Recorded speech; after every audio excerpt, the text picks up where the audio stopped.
tidak hanya diwujudkan dengan sebuah ujian sekolah. Benar atau tidak, Bu? Benar ya.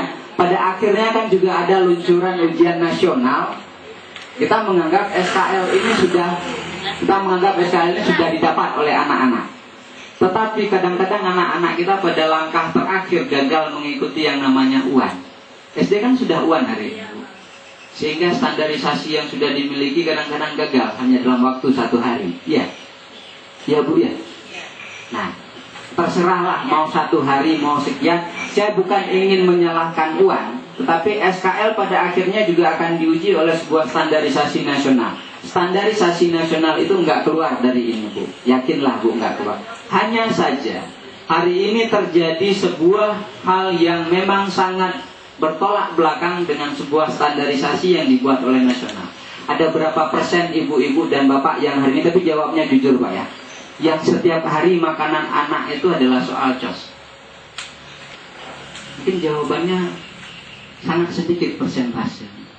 Padahal ibu tahu SD, SMP, SMA tidak pernah diuji dengan soal isi seperti yang ibu tulis hari ini. Selalu dengan soal COS. Ya Bu ya. Nah itulah yang salah. Makanya siapa yang salah? Kita guru itu. Saya kasih 2 buah soal yang sama persis tapi kategorinya beda itu.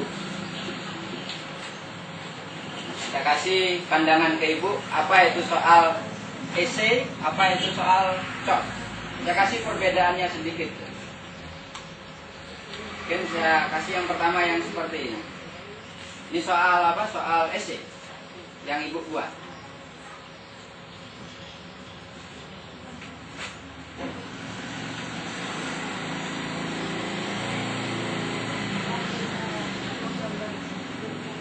Soal ini mungkin akan dijawab oleh anak-anak lebih banyak bisa menjawab ketimbang tidak. Ya Bu ya. Ya sekarang saya ubah soal ini ke dalam bentuk COS. Ingat huruf-huruf yang sudah kita hafalkan. Coba kalian ikuti Diva ya.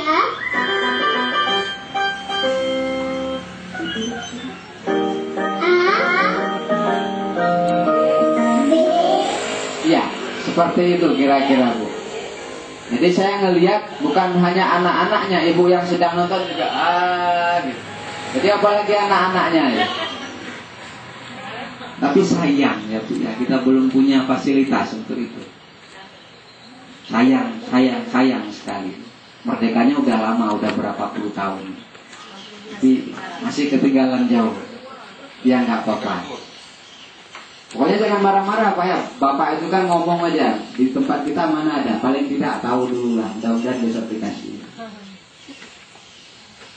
Kapan saya nggak tahu. Saya berdoa mudah-mudahan umur bapak ibunya panjang sehingga alam yang ini, alam yang hari ini ada itu terwujud di kelasnya.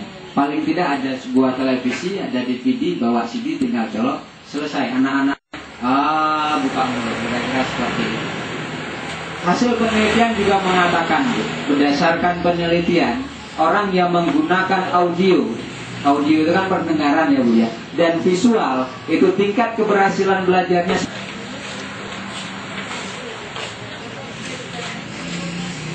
Nah Bapak dan Ibu, nah ini yang nampak sama Bapak adalah struktur kurikulum SD.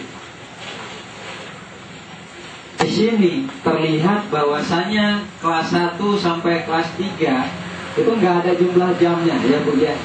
Ini bukan punya saya buat, punya struktur kurikulum lewat Permen nomor 23 PP